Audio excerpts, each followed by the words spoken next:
Hello everyone, welcome to my channel Brilliant Minds. तो आज के इस वीडियो में हम class 9th financial market management का chapter number 10 systematic saving and investment को हम पढ़ेंगे।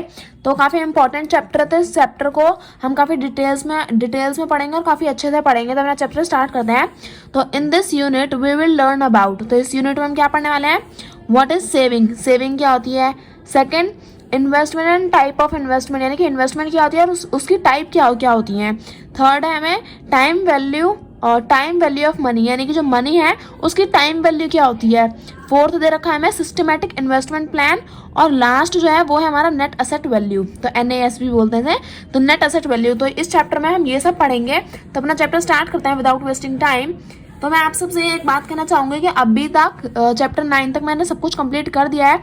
तो आई होप आपको सारी वीडियोस अच्छी लग रही होंगी और सारे चैप्टर्स अभी तक आपको अच्छे से समझ में आए होंगे। तो आई होप आपको मेरी वीडियोस अच्छी लगती हैं। अगर वीडियोस मेरी अच्छी लगती है तो प्लीज़ मुझे कमेंट करके ज़रूर बताइएगा, क्योंकि इससे काफ़ी मोटिवेट हो जाती हूँ मैं कि मेरे को भी अच्छा लगता है कि हाँ, आपको भी मेरे से पढ़ना अच्छा लगता है, आपको सब कुछ समझ में आ रहा है। तो चलो, ये तो हो गई हमारी छोटी सी बात। अब अपना चैप्टर स्टार्ट करते हैं। फर्स्ट दिया है हमें सेविंग, कि सेविंग क्या होती है। तो देख लेते हैं सेविंग क्या होती है। यहाँ दिया है saving is the activity of setting aside a part of cash kind for further use. तो हमें पता है सेविंग क्या होती है।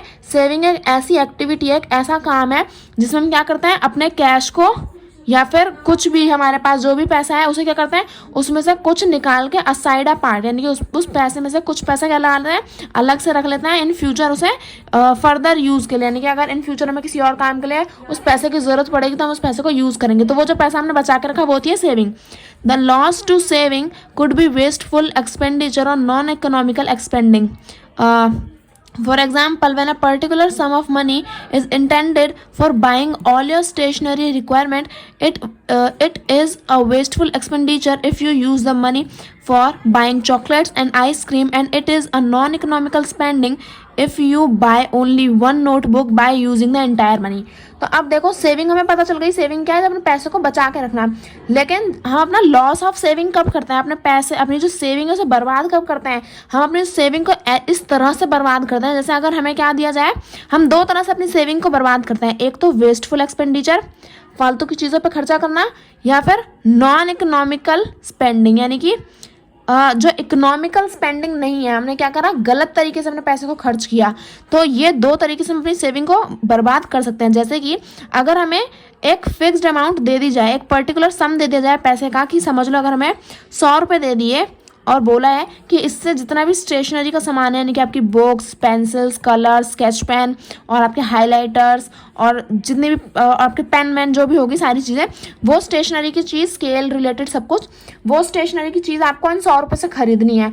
लेकिन अगर ये जो आपकी सेविंग है, समझ लीजिए 100 रुपये आपकी सेविंग थी, अब आपको ये यूज़ कर रहा है, तो आप इस 100 रुपये को वेस्ट किस तरह से कर सकते हो। आप इन्हें वेस्ट कर सकते हो बाय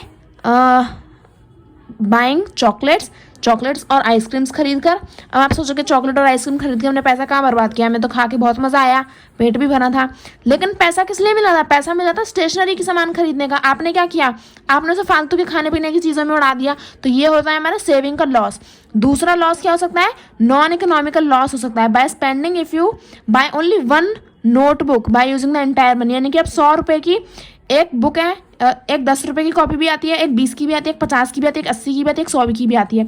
आपको 100 रुपये में सारा सामान खरीदना है, लेकिन आप क्या करो, एक मस्त सी उठा के एक्सपेंसिव सी बुक देख ली, ये तो बहुत अच्छी लग रही है, इसे ही खरीदूंगा। प्राइस पूछते वो बताता है 100 रुपये। तो आपने क्या किया, पूरे स्टेशनरी के पैसे को क्या करा, सिर्फ और सिर्फ एक ही किताब में लगा दिया। तो ये भी तो आपने पैसा वेस्ट किया ना। तो इस तरह से हम क्या करते हैं, अपने सेविंग्स को वेस्ट करते हैं।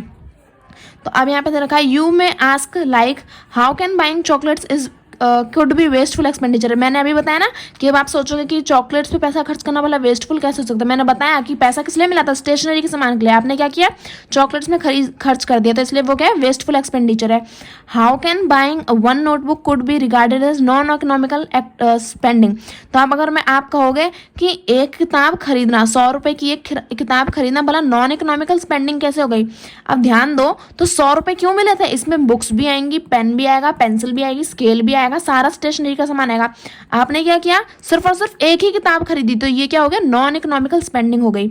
when you are given money to fulfill all your stationery required, if you spend that money for some other purpose, it is a wasteful, and if you buy only one costly notebook, it is non-economical spending. Value of money is not realized. तो यहाँ पे हमें बता रखा है कि अगर आपको पैसा दिया है आपकी सारी स्टेशनरी की चीज़ों को खरीदने का, लेकिन आप क्या करते हो उस पैसे को खर्च कर देते हो अदर पर्पस पे और चीज़ों पे, तो वो क्या है, पैसे को वेस्ट करना हुआ, तो वो वेस्टफुल हुआ. लेकिन अगर आप उस सारे पैसे को वो जो पैसा आपको मिला है उस सारे पैसों को सिर्फ ओनली वन कॉस्टली नोटबुक, एक महंगी सी किताब पे खर्च कर देते हो, तो मिला तो किताब खरीदने के लिए था लेकिन सारी चीज़ें खरीदने के लिए मिला था, आपने क्या सिर्फ एक ही किताब खरीदी, तो वो एक नॉन इकोनॉमिकल स्पेंडिंग हो जाती है. तो आप यहाँ पे जो है मनी की वैल्यू आपने रियलाइज नहीं करी कि आपको मनी किस लिए मिला था और आपने किस लिए खर्च कर दिया, तो इसलिए इस तरह से हम अपनी सेविंग को लॉस करते हैं. अब देखो आगे पढ़ लेते हैं, आगे क्या दे रखा है.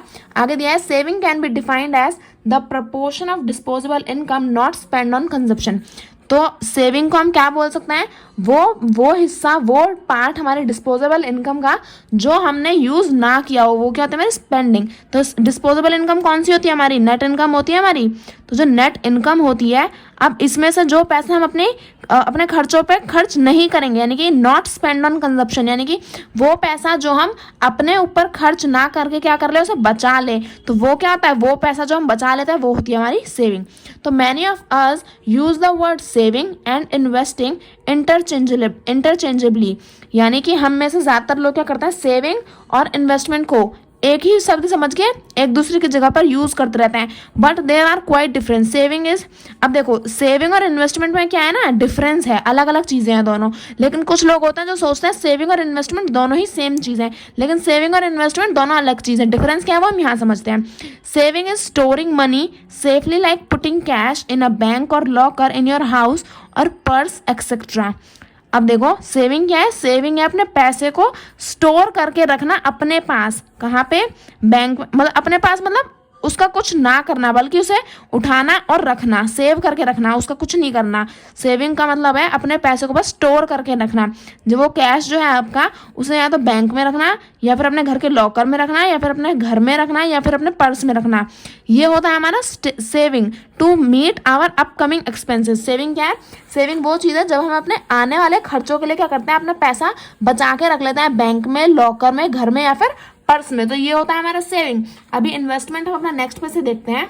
अब देखो सेविंग हम क्यों करते हैं, ताकि हम क्या कर सकें इन फ्यूचर अपने एक्सपेंसेस और जो हमारी इमरजेंसीज हैं उन्हें हम क्या कर सकें सेविंग की हेल्प से अपने फुलफिल कर सकें. यानी कि इन फ्यूचर अगर हमें कोई खर्चा आ जाता है तो हम उस सेविंग को यूज कर सकते हैं, या फिर अगर इन फ्यूचर में इमरजेंसी आ जाती है पैसे की तो सेविंग को हम यूज कर सकते हैं. अब देखो इन्वेस्टमेंट हम नेक्स्ट पे से समझते हैं. यहाँ पे पहले हमें एक बड़ा सा बॉक्स दे रखा है, बट उससे पहले हम यहाँ पे देखो इन्वेस्टमेंट समझ लेते हैं.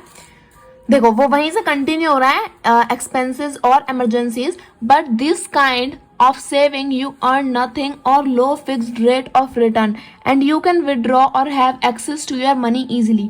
Saving is the first step to investment since without saving investment could not take place. The difference between saving and investment are as follow.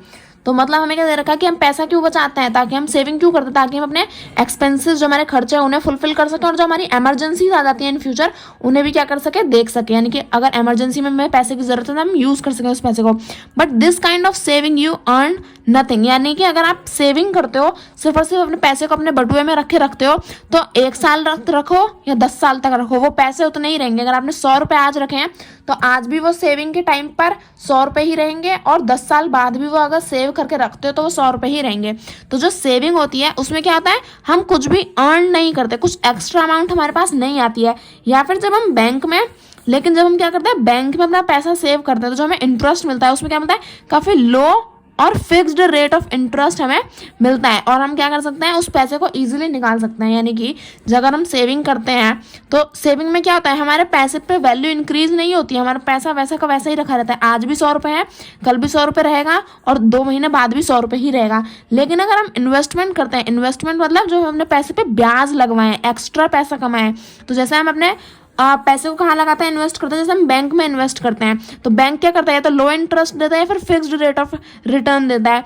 तो वो जो इंटरेस्ट हमें मिल रहा है वो ब्याज मिल रहा है. ब्याज मिल रहा है मतलब अगर आज 100 रुपये है तो अगर हमें 2% या 3% जिस भी परसेंट का इंटरेस्ट मिलेगा उसके हिसाब से हमारा पैसा कुछ महीने के बाद या कुछ सालों के बाद क्या हो जाएगा, बढ़ जाएगा।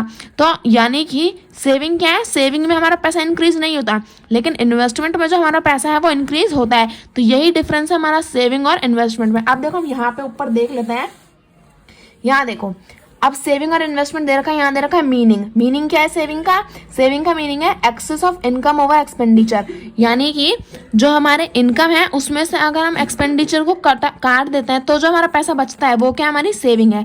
लेकिन अगर हम इन्वेस्टमेंट देखें तो employment of funds in financial और रियल एसेट्स, फंड्स यानी कि यहाँ पे मतलब पैसे की बात हो रही है, यानी कि अपने पैसे को इस तरह से यूज करना, या तो फाइनेंशियल असेट में लगाना या फिर रियल असेट में लगाना, ताकि हमारा पैसा क्या हो, बढ़े, इंक्रीज हो। अब देखो फाइनेंशियल और रियल असेट हम आगे पढ़ने वाले हैं, तो अभी समझ लो कि फाइनेंशियल और एक रियल असेट नाम की कोई चीज है जिसमें हम क्या करते हैं, अपने पैसे को इन्वेस्ट करते हैं और हमारी वैल्यू क्या होती है, इंक्रीज होती है। अब पर्पस क्या है सेविंग का, to meet our future expenditure और इन्वेस्टमेंट, यानी कि अगर इन फ्यूचर हम क्या करना चाहते हैं, अपने जो खर्चे हैं उन्हें फुलफिल करना चाहते हैं तो हम सेविंग करेंगे, या फिर अभी थोड़ा सा पैसा बचा के हम आगे क्या करेंगे, इन्वेस्टमेंट करेंगे, तो उसके लिए भी हमें सेविंग करनी पड़ेगी। और इन्वेस्टमेंट का पर्पस क्या है, to make profit out of money, यानी कि जो भी हमारा पैसा है उसमें से क्या बनाना, प्रॉफिट कमाना, यानी कि अगर 100 रुपये हैं आज तो उन्हें इन्वेस्ट करके क्या करना, उनके 200 रुपये करना है ना। तो ये होती है investment. Time period, savings are for short period, saving क्या होती है, थोड़े शॉर्ट पीरियड के लिए होती हैं। अभी थोड़ा आगे देखते हैं इन्वेस्टमेंट क्या होती है, investment are comparatively for long period, लेकिन अगर हम इन्वेस्टमेंट की बात करें तो वो सेविंग से थोड़ी लंबी होती है, लॉन्ग पीरियड की होती है। सोर्स ऑफ मनी, अब सेविंग का पैसा कहाँ से आता है, people use their own money, यानी कि लोगों की जो इनकम है, लोगों जहाँ से भी पैसे कमाते हैं वहीं से क्या करते हैं, उस पैसे से ही यूज करते हैं, उस पैसे को यूज करके सेविंग करते हैं, उसी पैसे को संभाल के रखते हैं। तो लोग क्या करते हैं, अपना ओन मनी, उनका अपना मनी क्या करते हैं, वो यूज करते हैं। लेकिन इन्वेस्टमेंट में पीपल में यूज और borrowed fund also to invest, यानी कि अगर लोगों के पास खुद का पैसा नहीं है तो वो किसी और से बोरो करके भी क्या कर सकता है, इन्वेस्टमेंट अपनी कर सकता है। रिटर्न देख लेते हैं, the return of saving is fixed, यानी कि जो हमारी सेविंग का जो रिटर्न है, यानी कि अगर हमने आज सेविंग करी 100 रुपये की तो कल भी वो 100 रुपये ही रहेगा और परसों भी 100 रुपये ही रहेगा। तो यानी कि जो रिटर्न है वापस में हमें कितना पैसा मिलेगा वो सेम ही रहता है। लेकिन अगर हम इन्वेस्टमेंट करते हैं तो the return on investment is not fixed due two reasons like market condition, demand और एक्सेट्रा। लेकिन अगर हम क्या करते हैं, इन्वेस्टमेंट करते हैं, तो जैसे अगर हम बैंक में अपना पैसा इन्वेस्ट करते हैं तो उसमें क्या होता है, हमें इंटरेस्ट रेट मिलता है और हमारा पैसा क्या होता है, इंक्रीज होता है। लेकिन अगर क्या हो जाए कि वो बैंक ही डूब जाएगा तो हमारा पैसा क्या हो जाएगा, डिक्रीज हो जाएगा। तो इन्वेस्टमेंट में हमारा पैसा बढ़ भी सकता है और हमारा पैसा कम भी हो सकता है। तो इसमें जो है वो हमारा जो रिटर्न है वो फिक्स्ड नहीं होता है। आगे देख लेते हैं risk, since there are no chances of fall in value of saving, risk is nil और लेस। तो यानी कि सेविंग में क्या होता है, सेविंग में हमने अपना पैसा अपने पास रख रखा है जमा करके, तो ना तो उसकी वैल्यू इंक्रीज होगी और ना ही बढ़ेगी। तो सेविंग में रिस्क क्या होता है, या तो कह सकते हैं होता ही नहीं है, सेविंग तो अपने पास रहती है तो इसलिए उसमें कोई रिस्क नहीं होता। लेकिन इन्वेस्टमेंट मैंने अभी बताया, since there are chances of fall in value of investment, possibility of risk is more, यानी कि मैंने अभी भी बताया कि अगर कोई बैंक डूब जाता है तो जो हमारा पैसा है वो भी डूब जाएगा। तो मतलब हमारे पैसे को डूबने के चांसेस ज्यादा रहते हैं, यानी कि हमारे पैसे कम होने के चांसेस ज्यादा है, तो रिस्क भी ज्यादा है। लेकिन अगर हमारा इंटरेस्ट हमें मिलता रहता है तो हमारे पैसे की वैल्यू इंक्रीज भी होगी। तो इसमें इन्वेस्टमेंट में थोड़ा बहुत रिस्क होता है, लेकिन प्रॉफिट भी हो सकता है और लॉस भी हो सकता है। तो इसलिए इन्वेस्टमेंट हमें करनी चाहिए। अब देखो आगे देख लेते हैं, सेकंड हमारा इन्वेस्टमेंट के बारे में बता रखा है। तो investment means employment of funds in financial और real asset with an element of risk involved in respect of return and principal amount, which with the hope of deriving future benefits an investor is expected to be compensated for। तो ये points हम बाद में पढ़ेंगे, पहले समझ लेते हैं इन्वेस्टमेंट क्या होती है।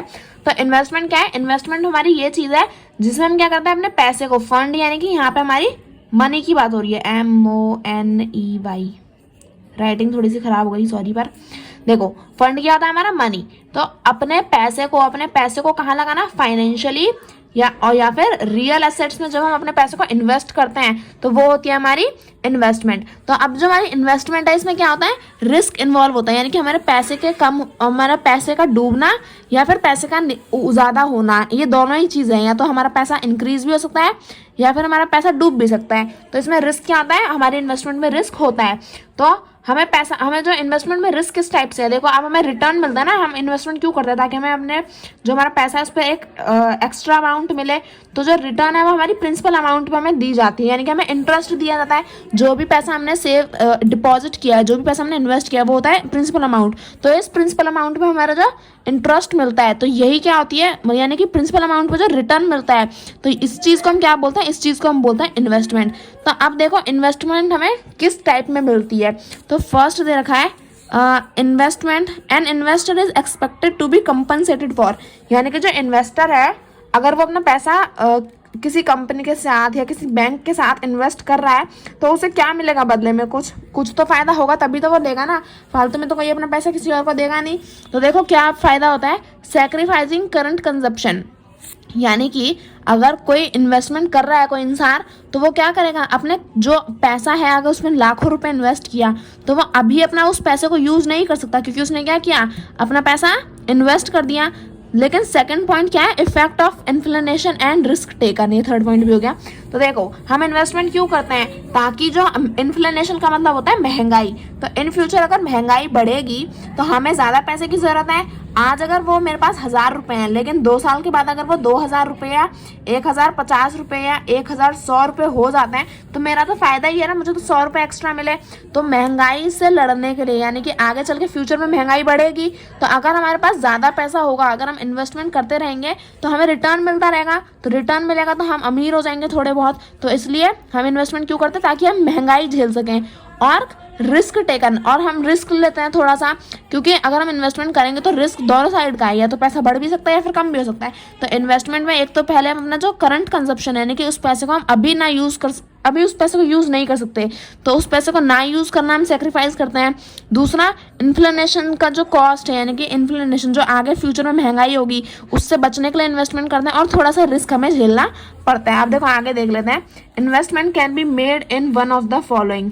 अब देखो इन्वेस्टमेंट कहाँ पे की जाती है, फाइनेंशियल असेट्स, मैंने अभी बताया फाइनेंशियल असेट, और रियल असेट क्या होती है, तो देखो समझ लो, फाइनेंशियल असेट होती हैं जिन्हें हम टच नहीं कर सकते, ओके, टच नहीं कर सकते, और या फिर ये इलेक्ट्रॉनिक फॉर्म में होती हैं। तो अब देखो ये इक्विटी शेयर्स, अभी मैं आगे का देख लेता हूँ, उसके बाद मैं बताती हूँ।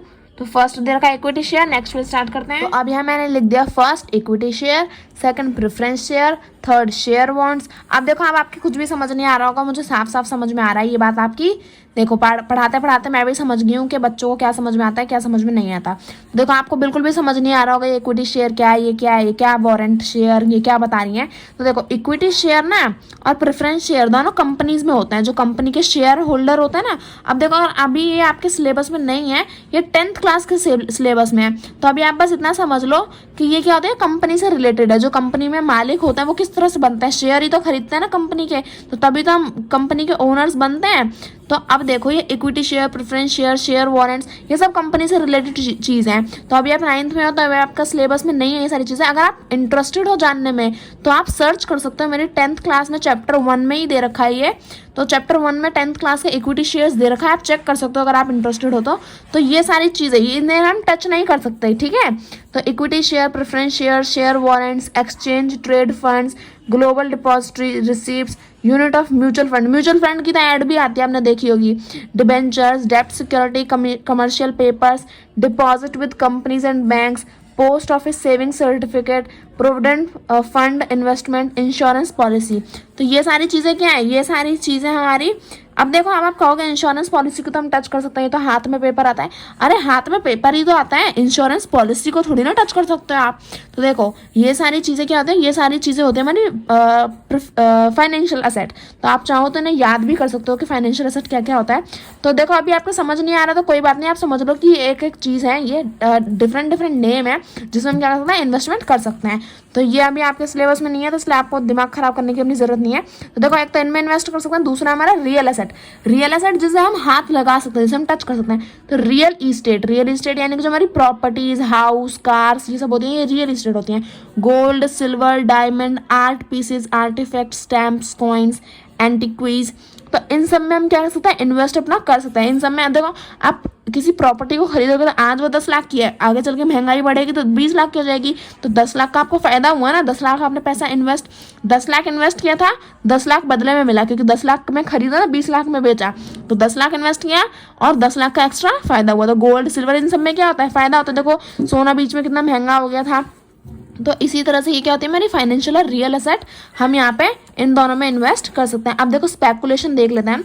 स्पेकुलेशन क्या होती है, short term investment are known as speculation, यानी कि जो हमारी शॉर्ट टर्म छोटे टाइम के लिए जो इन्वेस्टमेंट होती है उन्हें हम क्या बोलते हैं, स्पेकुलेशन बोलते हैं। In speculation there is an investment of funds for a short period to get some return. तो स्पेकुलेशन क्या है, स्पेकुलेशन हमारी एक ऐसी इन्वेस्टमेंट है जिसमें हम क्या करते हैं, छोटे समय के लिए, कुछ समय के लिए अपने पैसे को क्या करते हैं, इन्वेस्ट करते हैं और फिर अपना रिटर्न हमें मिल जाता है। यानी कि अगर मैं एग्जांपल दूं कि अगर समझ लो एक कंपनी है, जैसे हमने अभी पढ़ा ना इक्विटी शेयर और प्रेफरेंस शेयर, तो अगर आपने कंपनी से एक शेयर खरीदा, समझ लो 100 रुपये का आपने कंपनी से शेयर खरीदा, सिर्फ एग्जाम्पल दे रही हूँ, 100 रुपये में कोई शेयर नहीं आता, महंगे शेयर आते हैं, है ना, लाखों और करोड़ों रुपए के। तो देखो अगर आपने किसी कंपनी से शेयर खरीदा 100 रुपये का, ठीक है, और अगर आपने वो अपने पास 2 महीने तक रखा, ठीक है, 2 महीने तक आपके पास है, और 2 महीने बाद कोई इंसान उसे 200 रुपये में खरीदना चाह रहा है और आप कह रहे हो कि मैं 300 में बेचूंगा, और वो 300 में अगर राजी हो जाता है तो आप उसे 300 रुपये में बेच दोगे। तो अब देखो 2 महीने पहले आपने 100 रुपये में खरीदा था, 2 महीने क्या है, एक बहुत ही शॉर्ट टर्म पीरियड है, तो शॉर्ट टर्म के बाद आपने क्या किया, इसे 300 रुपये में बेच दिया, तो 100 रुपये आपने इन्वेस्ट किए थे, 200 रुपये का क्या हुआ, 200 रुपये का आपको रिटर्न मिला, है ना।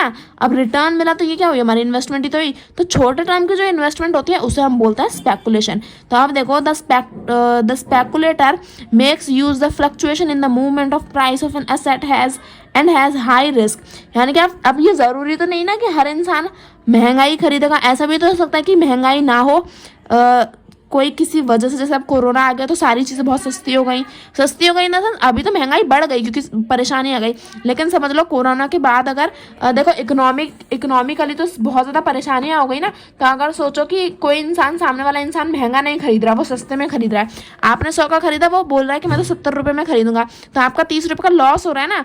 तो स्पेकुलेशन में ज़रूरी नहीं है कि हर बार आपको प्रॉफिट ही होगा, क्योंकि इन्वेस्टमेंट में प्रॉफिट भी हो सकता है, लॉस भी हो सकता है। तो इसलिए जो स्पेकुलेटर है वो हमेशा ध्यान रखता है जो मार्केट में फ्लक्चुएशन है, यानी कि मार्केट किस तरह से चल रही है, मार्केट अप जा रही है यानी कि महंगाई बढ़ रही है तो उसके सारी चीज़ों के प्राइसेस बढ़ेंगे, या फिर महंगाई डाउन जा रही है यानी कि मार्केट डाउन जा रही है यानी कि सारी चीज़ों के प्राइस कम हो जाएंगे। तो इसलिए जो स्पेकुलेशन है उसमें रिस्क जो होता है वो हाई रिस्क होता है। और स्पेकुलेशन में 2 क्या होती है, कैटेगरीज होती है, एक होता है बुल्स और एक होता है बियर्स। बुल्स यानी कि आपका जो प्राइस है, आपकी जो मार्केट है वो अप जा रही है, यानी कि आपके सारे शेयर्स के प्राइस, सारी चीज़ों के प्राइस क्या होंगे, बढ़ेंगे। और बियर्स का मतलब होता है आपकी मार्केट डाउन जा रही है, यानी कि सारी चीज़ों के प्राइस क्या हो जाएंगे, कम हो जाएंगे। तो ये हमने कंप्लीट कर लिया। तो आज की इस वीडियो में हम स्पेकुलेशन तक ही अपना कंटिन्यू करेंगे। अपनी जो नेक्स्ट वीडियो होगी उसके बाद हम स्पेकुलेशन के आगे से हम पढ़ना शुरू करेंगे, लेकिन इस वीडियो में बस यहाँ तक ही। आई होप आपको पूरी वीडियो अच्छी लगी होगी, सारे टॉपिक अच्छे से समझ में आए होंगे। कोई भी डाउट हो तो प्लीज़ कमेंट सेक्शन में मुझे कमेंट कर देना, मैं आपके सारे डाउट्स क्लियर करूंगी। एंड वीडियो अच्छी लगे तो प्लीज़ वीडियो को लाइक करें and subscribe my channel for more videos. Thank you for watching.